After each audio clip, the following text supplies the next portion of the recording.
Selamat pagi, Bapak, Ibu, Saudara yang dikasihi oleh Tuhan Yesus. Kita berjumpa lagi dalam persekutuan doa pagi. Kita bersaat teduh sejenak, kita tenangkan hati kita. Mohon pimpinan Tuhan. Kiranya persekutuan doa pagi hari ini berjalan dengan lancar. Internet juga bagus. Kita mulai.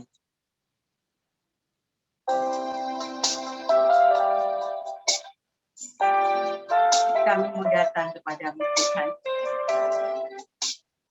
Tenangkan hati kami.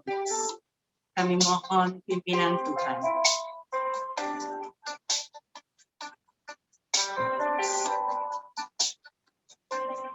Sudahlah ini hatiku, Tuhan memimpin langkahku di tiap saat dan kedang ku rasa tangannya.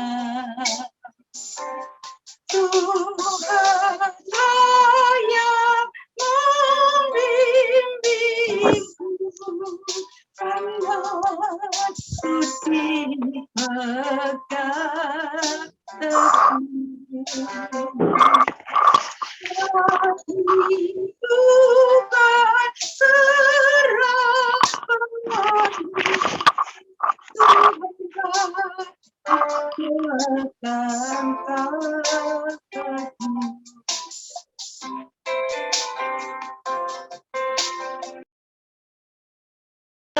yang sedang kita pandang di laut tenang, tanganku dipegang. Tuhan yang memimpinku, tanganku dipegang teguh. Hatiku berserah penuh, tanganku dipegang teguh.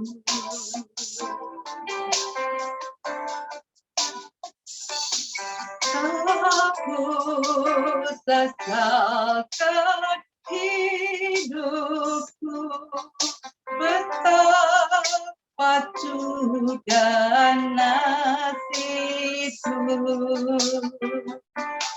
Sebab engkau dekat, tanganmu ku pegang erat.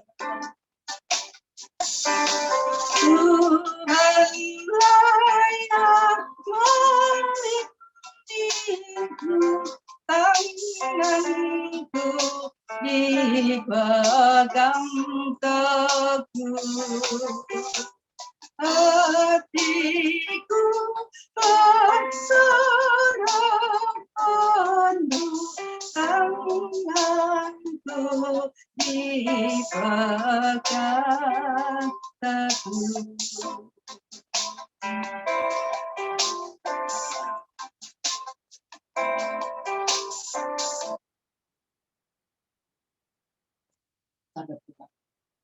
Selamat pagi Tuhan Yesus. Kami bersyukur untuk pagi hari ini. Kami boleh datang bersama-sama dalam persekutuan doa pagi.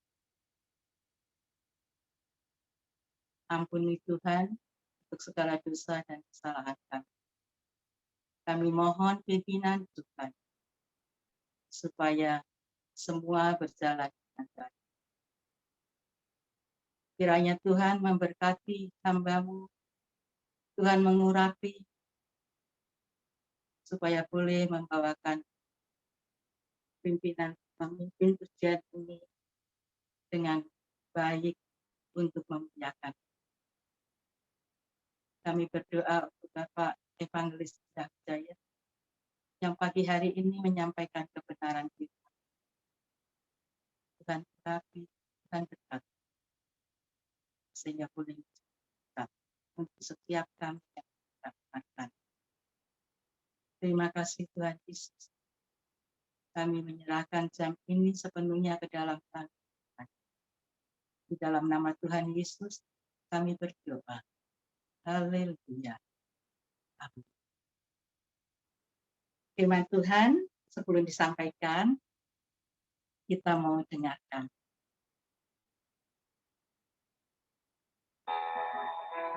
Dengan penuh kasih, dengan lembut, suara Tuhan Yesus memanggil.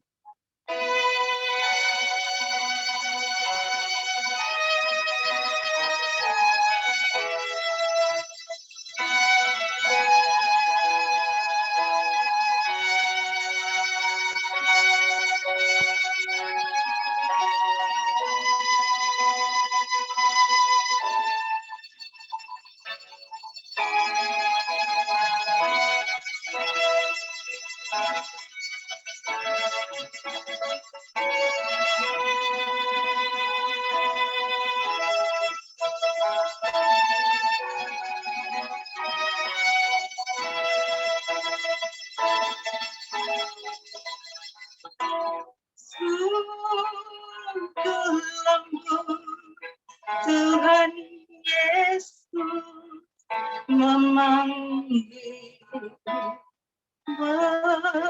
memanggil aku dan kau.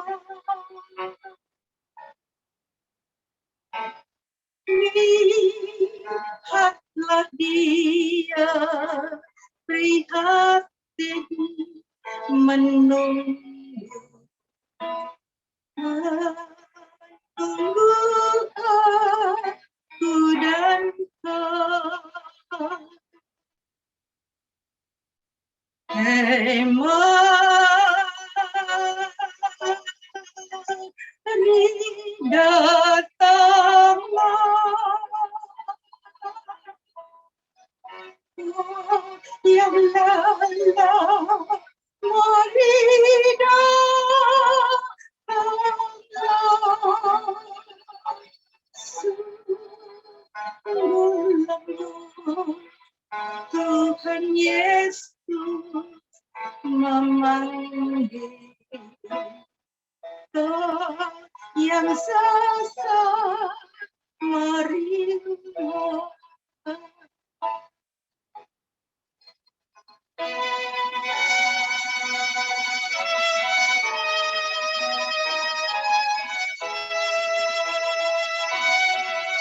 Marilah kepadaku, kamu yang berbeban berat, datanglah kepadaku. Aku akan memberikan kelegaan hatimu.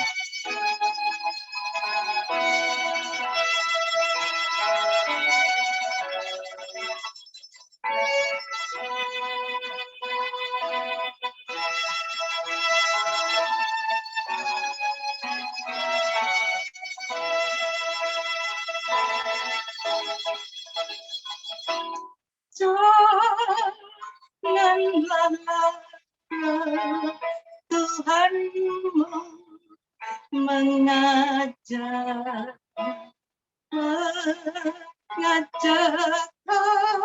aku dan kau. Jangan enggan menerima kasih-Nya kehadap aku dan kau. Hei mari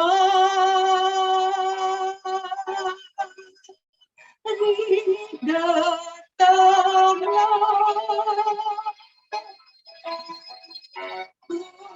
yang lalang, mari datanglah.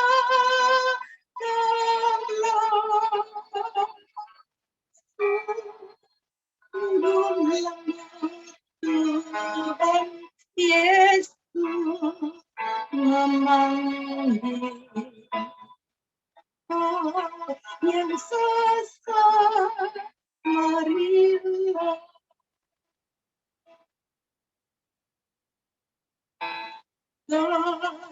Yang sesat, marilah. Amin. Jadi silakan pada Pak Indra. Ya, hari ini saya akan membawakan satu pandangan dari John Flavel, tapi tentunya ada hal yang membuat kenapa kita harus memilih tema ini ya, yaitu pandangan Kristen tentang kematian. Karena sekarang adalah masa Prapaskah, jadi kita mulai mau melihat bagaimana pandangan ini. Seperti Pak Gembala, Pak Pendeta katakan kepada kita bahwa di awal Prapaskah yaitu Rabu Abu, di mana kita mulai belajar mengurangi kesenangan-kesenangan kita, mengurangi sesuatu yang bisa kita, yang biasa kita mungkin dapatkan, juga memulai memberi dari apa yang mungkin merupakan kepemilikan kita, tapi kita mulai belajar memberi. Dari sini saya melihat pandangan-pandangan ini sesuai dengan pandangan J.R. Miller dan John Flavel. J.R. Miller ini 1900 dan John Flavel 1600, tapi mereka memiliki satu pandangan yang saya tulis di sini, yaitu ketika kita melihat jasmani itu berbanding terbalik dengan rohani. Jadi ketika kita menekan jasmani kita, menekan kebutuhan jasmani, keinginan jasmani kita, maka rohani kita itu bisa naik. Sebaliknya, ketika kita begitu tergantung kepada hal jasmani, maka rohani kita akan turun. Dan kedua hal ini tidak bisa berbanding sama atau berbanding lurus menurut J.R. Miller dan John Flavel. Karena kalau kita melihat di Alkitab juga memberikan satu pandangan ini. Kita bisa melihat antara Allah dan Mammon. Kita harus memilih. Ketika kita katakan kita tidak di pihak Tuhan, kita pasti di pihak Mammon. Pasti di pihak setan. Ketika kita tidak memilih terang, maka pasti kita di dalam kegelapan. Ketika kita memilih kegelapan,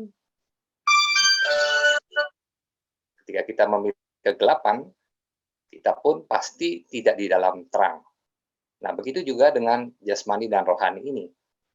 Di dalam kronos atau 24 jam kehidupan kita, ketika kita lebih fokus kepada jasmani, maka rohani kita itu akan mengalami degradasi atau penurunan.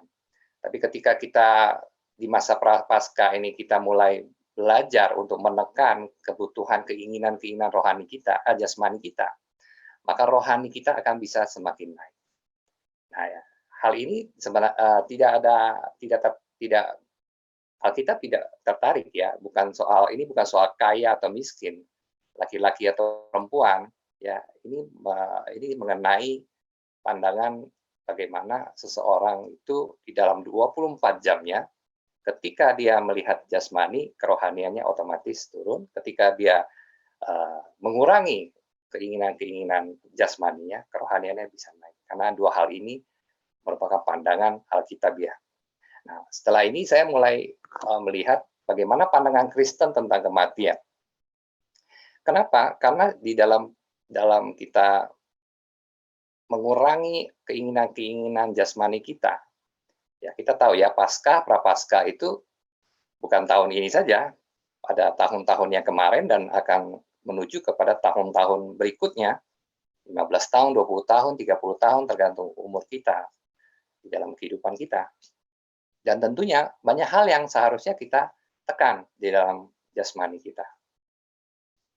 Nah, ketika kita menekan jasmani kita atau keinginan kita, atau bahkan membuang sesuatu yang merupakan milik kita kepada orang lain, dengan memberikan donasi dan segala macam, maka sebenarnya kita akan masuk kepada kesulitan, yaitu lembah-lembah kekelaman. Jadi manusia itu punya ketakutan. Ketakutannya apa? Ketakutan ketika kehidupan jasmaninya tidak terpenuhi, atau kekhawatiran ke depan bagaimana kebutuhan-kebutuhan kehidupannya. Nah, kalau itu bisa dilewati dengan penekanan-penekanan, mengurangi keinginan-keinginan jasmani kita, akan ada satu titik di mana kita akan melihat ada lembah-lembah kekelaman. Kalau dalam Mazmur 23, itu adalah lembah-lembah atau bayang-bayang maut, bayang-bayang kematian, bayang-bayang di mana kita sepertinya tidak bisa hidup di dalam dunia ini jika kita terlalu menekan keinginan-keinginan jasmani kita. Nah, yang paling ujung ya, atau yang paling maksimal yang bisa menjadi ketakutan kita adalah bayang-bayang maut. Untuk itu kita mau belajar pandangan Kristen tentang kematian. Karena ketika kita tidak belajar bahwa di ujung adalah kematian atau maut, maka kita akan ada satu titik kita tidak bisa maju lagi untuk berkorban, tidak bisa menekan lagi secara jasmani, karena kita takut kita bisa mati. Karena kita takut kita bisa masuk dalam bayang-bayang kekelaman. Dan untuk itu John Flower ingin memberikan satu pandangannya, bagaimana kita jangan takut terhadap kematian.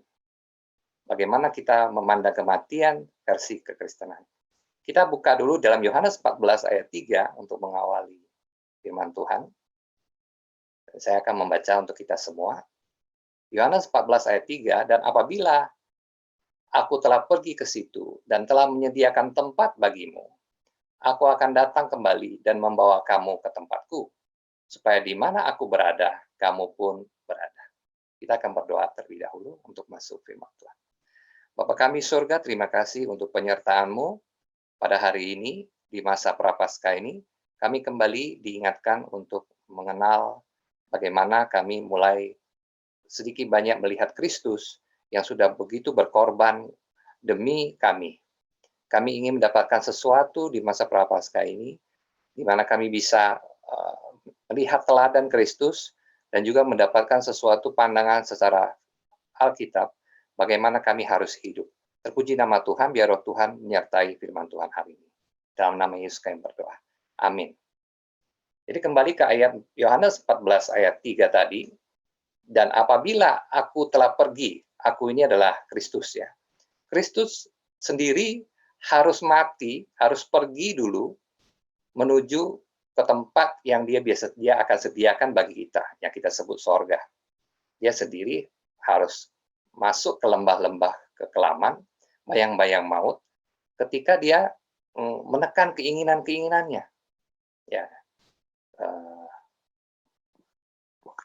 J.R. Miller pernah katakan sebenarnya kalau Kristus mau saja tidak mau disalib, dia bisa saja keluar negeri, bisa saja keluar dari Israel, dan dia hidup dengan kondisi yang mungkin sehat. Ya. Tapi J.R. Miller katakan kalau satu bibit itu begitu indah, ya kita katakanlah bibit sagu atau bibit beras, begitu indah, tetapi tidak dimasukkan ke dalam tanah, maka sebenarnya tidak ada keindahan itu hanya sementara dan tidak akan menghasilkan buah yang banyak. Untuk itu Kristus harus mati, pergi dari tempat dunia ini untuk menyediakan tempat bagi kita. Dan dia akan datang kembali di mana akan menjemput kita, di mana aku berada, kamu pun berada. Ini satu ayat yang mendasari bagaimana Kristus pun harus mati untuk kita di masa Prapaskah ini, dan bagaimana pandangan Kristen tentang kematian. Apakah kita harus takut terhadap kematian? John Flower katakan, saya akan menawarkan beberapa pertimbangan yang diperhitungkan untuk membantu umat Allah di saat sakit dan menjaga hati mereka lepas dari semua benda duniawi dan dengan senang hati bersedia untuk mati. Ya, Sekali lagi, ini bukan mengajak kita mati bersama, bukan. Tapi tujuannya adalah bagaimana ketika ada satu masa, satu titik kita mengurangi kebutuhan-kebutuhan kita, kita merelakan barang harta-harta kita. Tapi ada satu masa kita takut, nanti kekurangan bagaimana? Nanti menuju kematian bagaimana? Nah, di sini John, pandangan dari Flavel sangat berguna bagi kita. Yang pertama, ada lima pandangan bagaimana kita bisa melepas rasa takut terhadap kematian. Karena yang pertama adalah kematian tidak berbahaya bagi umat Allah. Itu tidak bisa menyakiti Anda, itu mudah dan tidak berbahaya. Itu seperti melepas pakaian Anda beristirahat. Saya rasa ini tidak terlalu sulit untuk dipahami. Kalau seseorang mau meninggal, ada kadang-kadang yang meninggal di posisi lagi tidur, ya kan? Kita tidak melihat dia teriak-teriak, kita tidak melihat dia menderita. Ya, ketika jiwanya mau dilepas itu begitu saja dilepas, tidak ada satu tanda dia seperti menderita. Gitu. Untuk itu John Flavel katakan tidak menyakiti Anda, ya, tidak berbahaya. Ya, itu seperti hanya melepas pakaian Anda dan Anda beristirahat. Nah, selanjutnya yang kedua, kematian itu perlu untuk menyesuaikan Anda menikmati kenikmatan penuh dari Tuhan. Dan siapa yang tidak rela mati untuk mendapat kesenangan Tuhan yang sempurna. Jadi, kita tidak perlu takut terhadap kematian, karena kematian itu akan menyesuaikan kita bisa menikmati kenikmatan penuh dari Tuhan. Tanpa kematian, kita tidak bisa menikmati kesenangan bersama dengan Tuhan. Untuk itu, kita pasti rela kalau kita tahu bahwa di ujung sana kita akan memiliki kesenangan bersama Tuhan sesuai dengan ayat perikop yang kita baca tadi. Nah, yang ketiga, saya rasa yang kedua tidak begitu sulit ya. Yang ketiga, kenapa kita tidak perlu takut pada kematian? Karena kebahagiaan sorga itu justru dimulai segera setelah kematian. Ya, kebahagiaan itu tidak kita dapatkan, mungkin ada beberapa orang berpandangan nanti kita bahagia ketika kedatangan Tuhan yang kedua, ya, yaitu akhir zaman. Ada yang beranggapan kita tidur sampai kebangkitan kita, seperti yang dibayangkan beberapa orang. Nah, ini pandangan-pandangan ini adalah pandangan yang tidak benar. Menurut Flavel, kita harus yakin setelah kematian, maka kebahagiaan surga akan mulai masuk di dalam kehidupan kita. Maka ini merupakan satu pengharapan dan penghiburan kita ketika kita melihat kematian. Nah, yang keempat, saya lanjut karena waktu ya. Dengan kematian, Tuhan sering menyingkirkan umatnya dari kesulitan dan godaan besar. Nah, ini mulai harus agak sedikit teologis ya kita berpikir ya. Nah, di sini Paul katakan ketika suatu bencana besar luar biasa menimpa dunia, terkadang Tuhan menyingkirkan orang-orang kudusnya dari jalan kejahatan. Ya, Tuhan memanggil mereka mati, ya, meninggal. Seperti Metusalah. Metusalah itu meninggal setahun sebelum air bah. Ya, setahun sebelum air bah. Kalau dia belum meninggal, mungkin dia bisa kena air bah. Ya, mungkin dia tidak bisa pergi ke tempat Nuh, ya, bahtera Nuh. Agustinus sesaat sebelum Hippo hancur, ya, saya tulis pecah maksudnya, ini bukan dipecat ya. Ketika Agustinus, Hippo lagi menuju kehancuran karena akan diserang pada waktu itu, Agustinus sudah meninggal. Ya. Selanjutnya Pareus. Pareus ini seorang yang ingin menyatukan pandangan Calvin dan pandangan Lutheran pada waktu itu. Ya, meninggal sebelum Hildebrandt itu akhirnya mengalami perang dunia selama 30 tahun. Jadi ada beberapa historis yang kita bisa lihat bagaimana Tuhan menyelamatkan orang-orang kudusnya dengan cara kematian.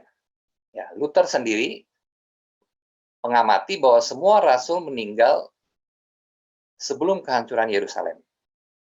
Dan Luther sendiri meninggal sebelum perang pecah di Jerman.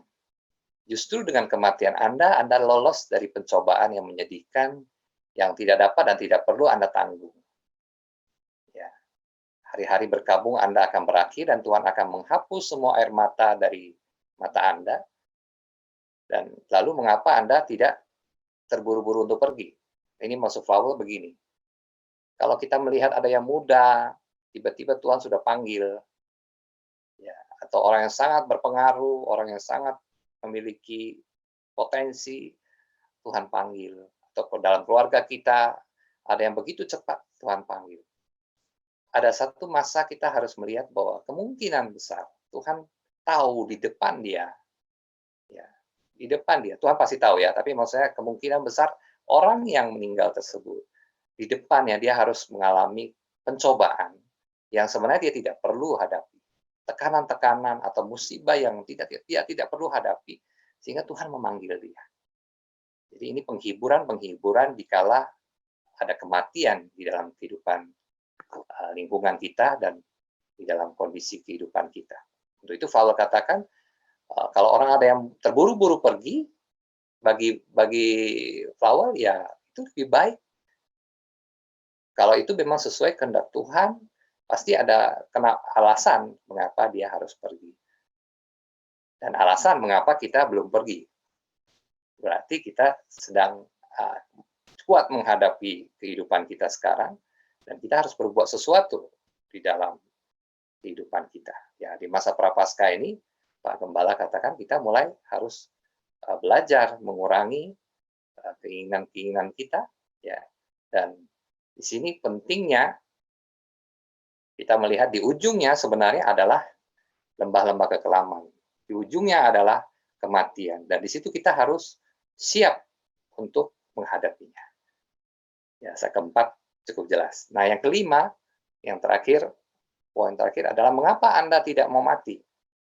Ini ada alasan-alasan banyak orang yang tidak mau mati, ada yang takut mati. Kenapa Anda masih berlama-lama seperti Lot di Sodom? Apa permohonan dan kepura-puraan Anda untuk ingin umur yang lebih panjang? Ya. Apakah Anda peduli dengan kesejahteraan relasi Anda dengan keluarga? Ya, mungkin orang tidak mau takut mati karena dia merasa saya masih perlu relasi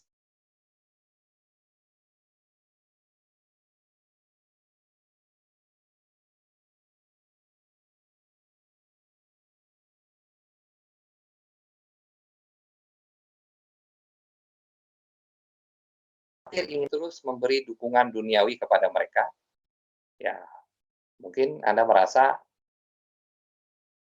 keluarga Anda butuh dukungan keuangan dari Anda. Ya.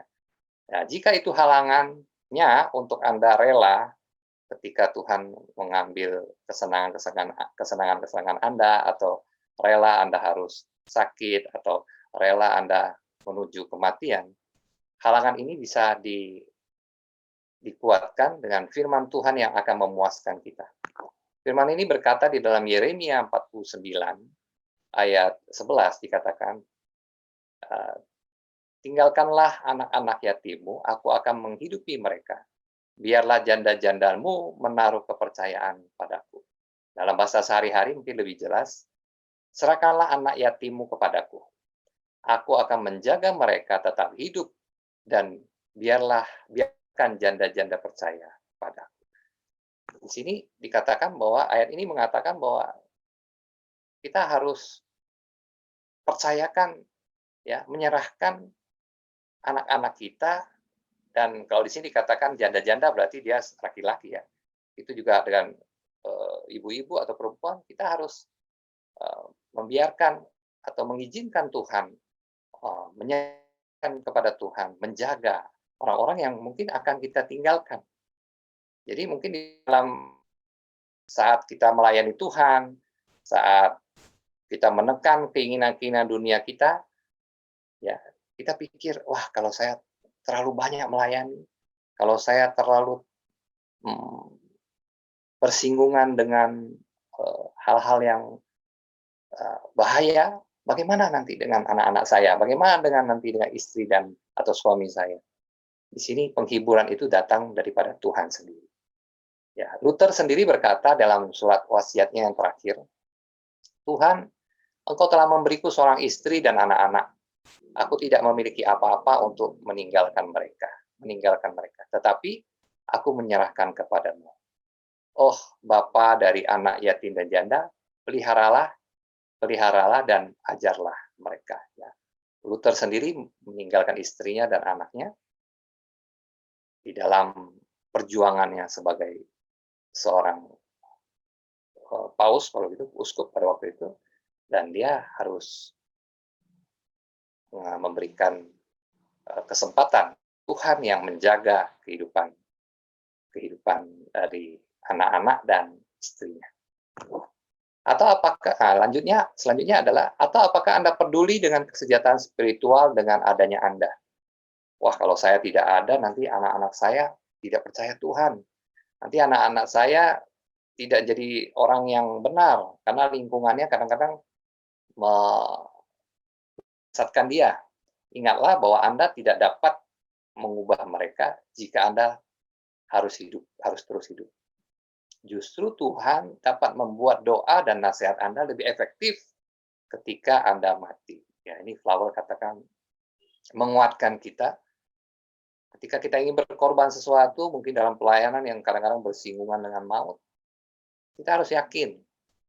Ya, kalau mungkin ada yang anak-anak kita atau orang-orang generasi kita yang belum terlalu percaya kepada Tuhan, belum sesuai standar yang kita harapkan. Percayalah bahwa kadang-kadang justru saat kita mati itu keinginan kita tuh lebih efektif. Ya. Pernahkah kita mendengar misalnya seorang ibu yang meninggal setelah itu anaknya baru ingat, iya ya dulu ibu pernah ngomong begini ya. Ya, saya kadang-kadang melawan ibu ya, padahal kata-kata dia ini justru yang menolong saya sekarang. Ketika ibu itu pergi, justru kita baru ingat kata-kata dia. Justru itu yang membawa perubahan dalam hidup kita. Nah, itu banyak terjadi di dalam kehidupan kita ketika orang tua kita pergi meninggalkan. Jadi tidak perlu khawatir dan sampai di situ. Mungkin Anda ingin selanjutnya mungkin Anda ingin melayani Tuhan lebih lama di dunia ini. Ada orang yang merasa, aduh sayang nih karir pelayanan saya masih begitu panjang.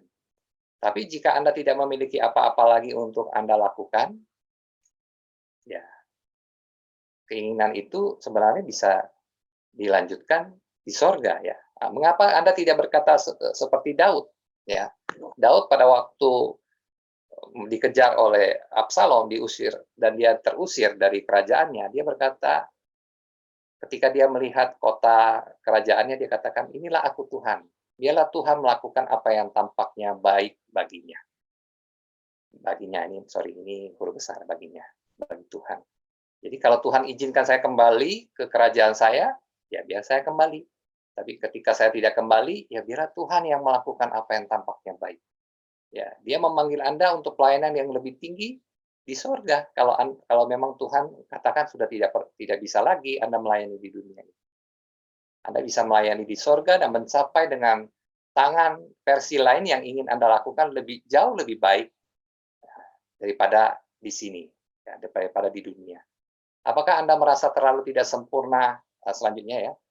Apakah Anda merasa terlalu tidak sempurna untuk masuk surga? Ada orang yang merasa belum siap karena belum sempurna. Pertimbangkan bahwa Anda harus tidak sempurna sampai Anda mati. Kita tidak mungkin bisa mencapai titik kesempurnaan sampai kita mati. Pengudusan Anda tidak akan lengkap justru ketika Anda masuk surga. Ketika kita masuk surga, barulah pengudusan itu lengkap. Ya. Mungkin Anda berdalih kembali, katakan, tapi jika saya kurang yakin, ya, Anda berkata, saya kurang yakin. Saya mungkin ingin mencapai satu titik di mana saya merasa saya sudah cukup kudus, cukup baik. Baru saya bisa mati dengan tenang, gitu, dengan mudah. Ya. Mungkin ada yang berpandangan seperti itu.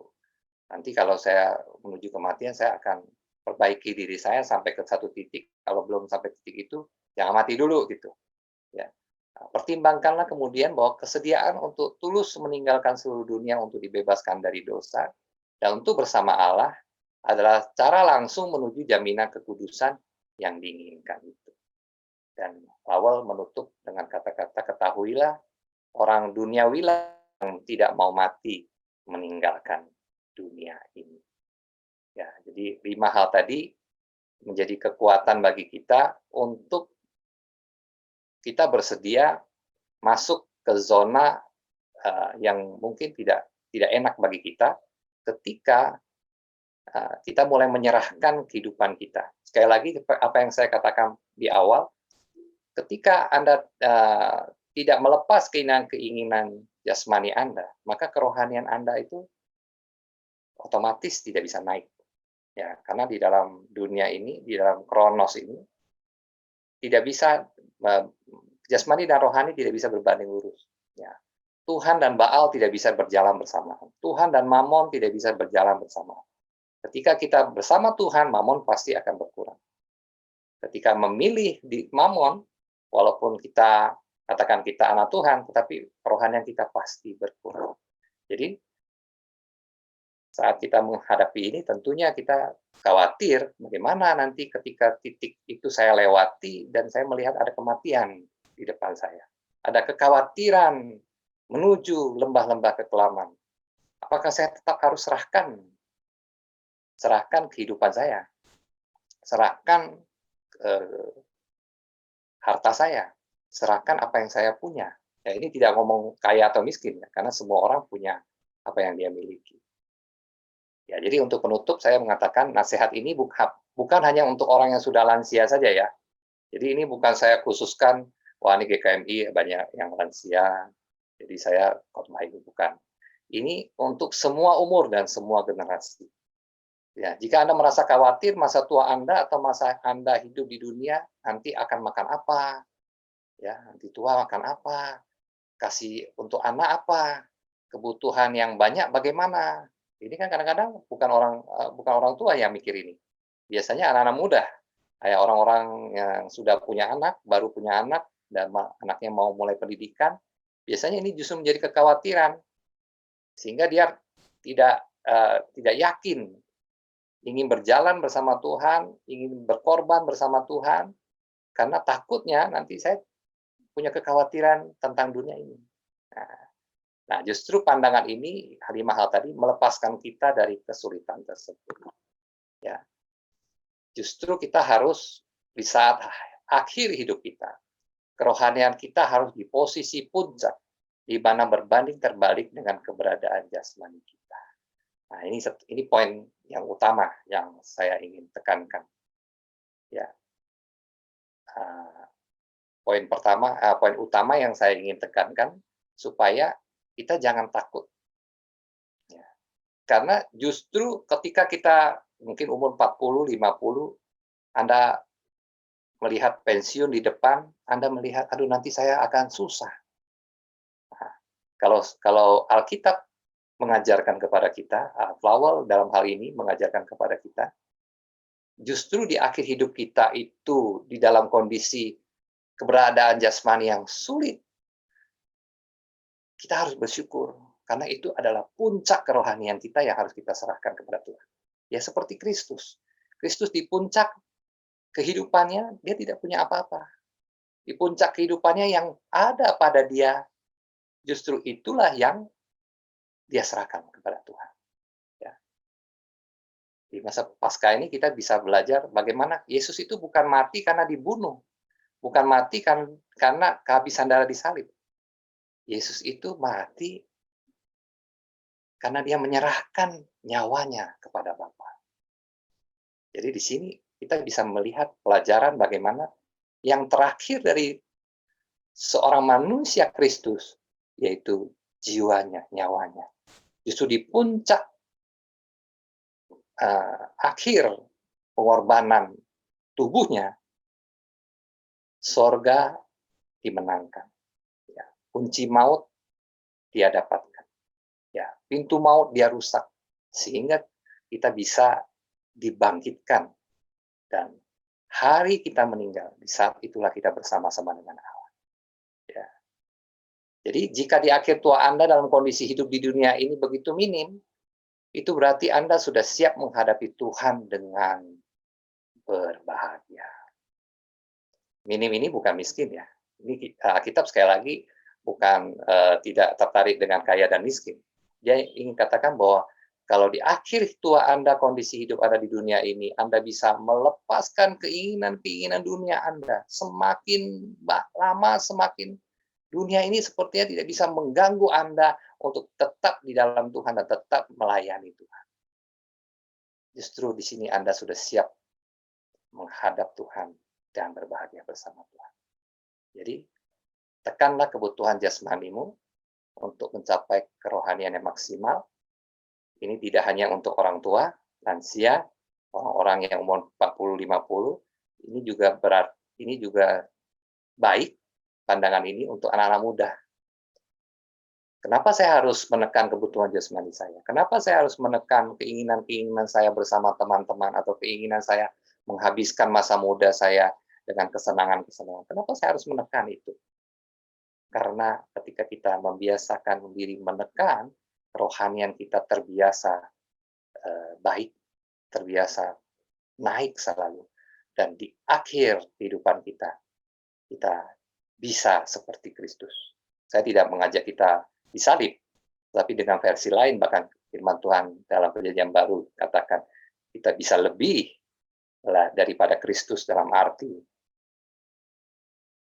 kita bisa belajar melepaskan keinginan-keinginan kita, sehingga hanya nama Tuhan yang ditinggikan.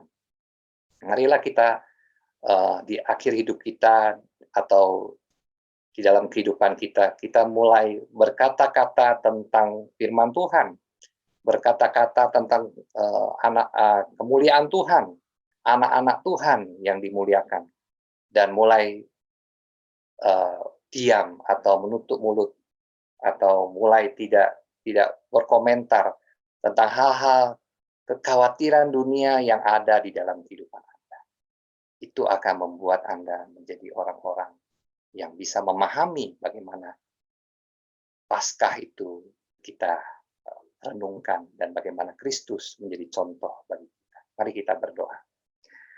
Bapa kami, terima kasih untuk waktu yang Kau berikan, di mana Engkau kembali mengingatkan kami di Prapaskah ini. Kami bisa sedikit demi sedikit mulai melatih diri kami, Tuhan, untuk tidak bergantung kepada dunia ini. Mungkin di depan kami ingin melayani lebih banyak, tetapi ada ketakutan, lembah-lembah kekelaman yang kami tidak berani serahkan hidup kami ke dalam tangan Tuhan. Di depan kami masih begitu khawatir. Ajar kami, Tuhan, untuk melihat pandangan ini. Pandangan firman Tuhan bahwa kami harus memilih Tuhan.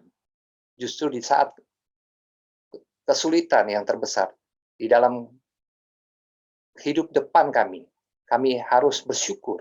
Karena di tengah-tengah kesulitan itu, ada satu ungkapan di mana kerohanian kami pastilah menuju satu puncak, di mana kami bisa dekat kepada Tuhan. Dan saat Tuhan memanggil kami sudah memperoleh kemenangan.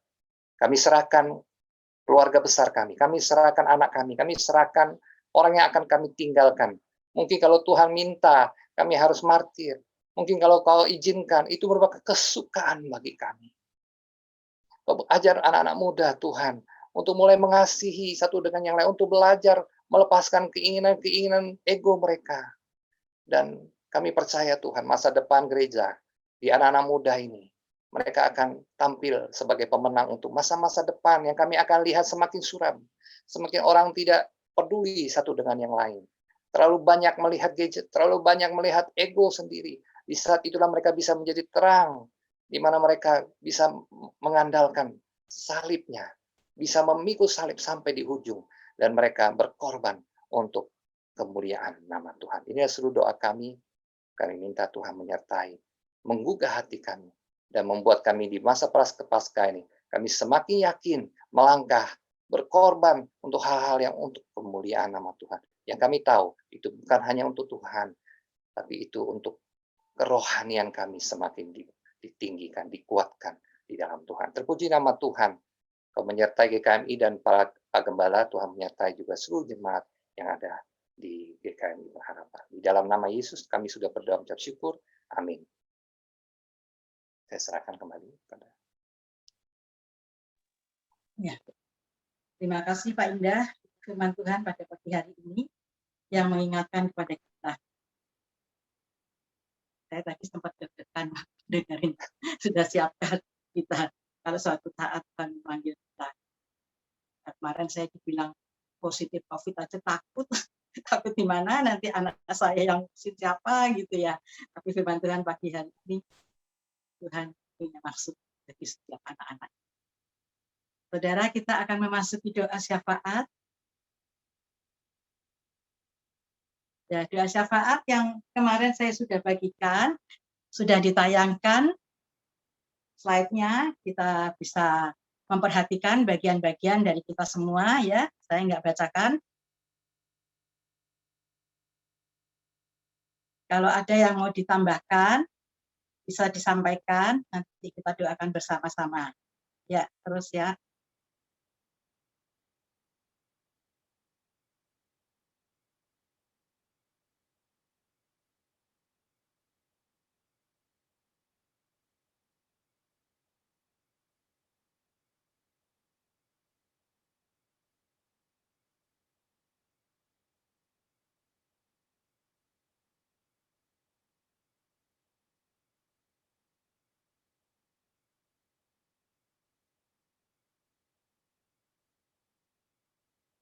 Ya, sudah ya.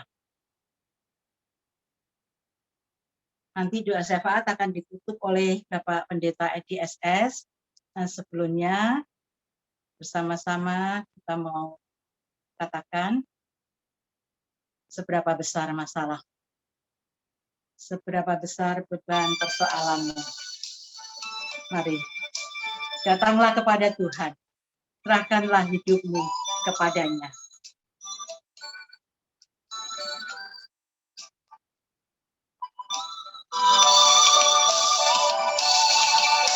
Serahkanlah hidupmu padanya, serahkanlah seluruh persoalanmu. Sebab di dalam namanya ada jaminan kekal di dalam segala perkara.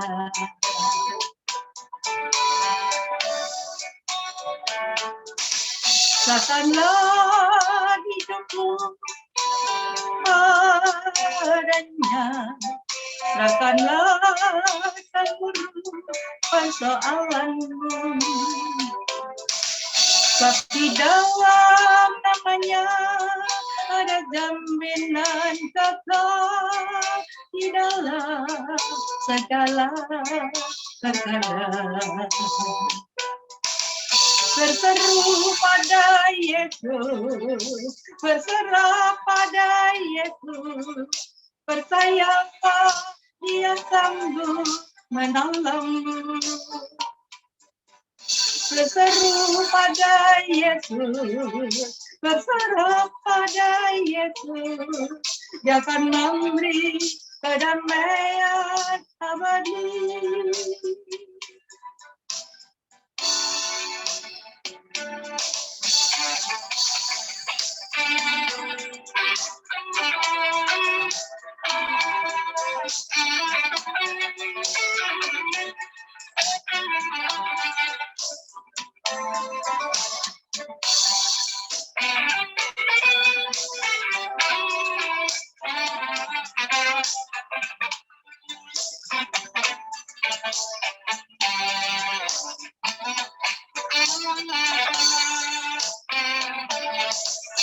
Serahkanlah hidupmu padanya, serahkanlah seluruh persoalanmu. Sebab di dalam namanya ada jaminan kekal di dalam segala perkara. Berseru pada Yesus, berserah pada Yesus, percayalah Dia sanggup menolongmu. Berseru pada Yesus, berserah pada Yesus, Dia akan memberi kedamaian abadi.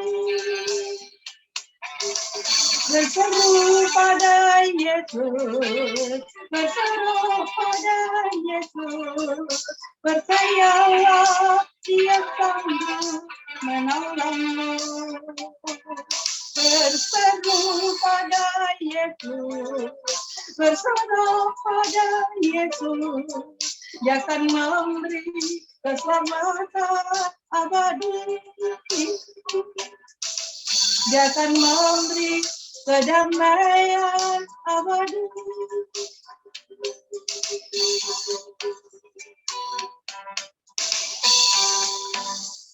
Amin. Mari kita berdoa.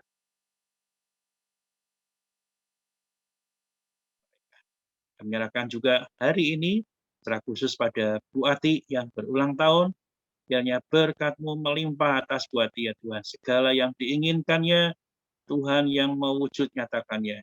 Biarlah Engkau berikan kesehatan yang baik, Engkau berkati dalam pekerjaan yang dilakukan, dan usaha pekerjaan yang juga sedang dirintis, kiranya Tuhan juga akan memberkati semua. Begitu juga untuk Pak Yunus dan Irma, kiranya berkat-Mu juga melimpah dalam sukacita bersama dengan ulang tahun Bu Ati pada pagi hari. Kami semua juga bersukacita. Terima kasih ya Tuhan. Kami mengingat dan kami terus berdoa untuk seluruh jemaat GKMI Pengharapan. Kiranya penyertaan Tuhan, berkat Tuhan, kelimpahan berkat pada Tuhan, beserta dengan jemaat GKMI Pengharapan ya Tuhan. Terpujilah nama-Mu ya Tuhan. Di dalam nama Tuhan Yesus Kristus, Allah kami yang hidup, kami berdoa. Amin. Kita pujikan Bapa, terima kasih.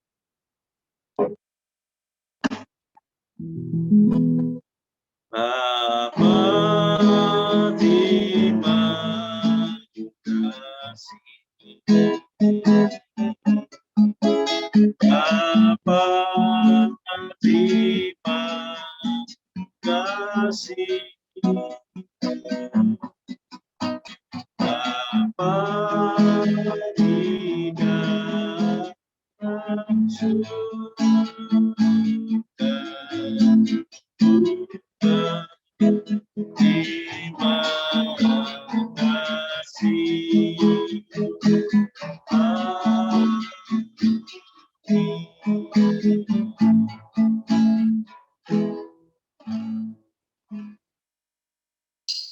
Mohon izin duluan ya Pak.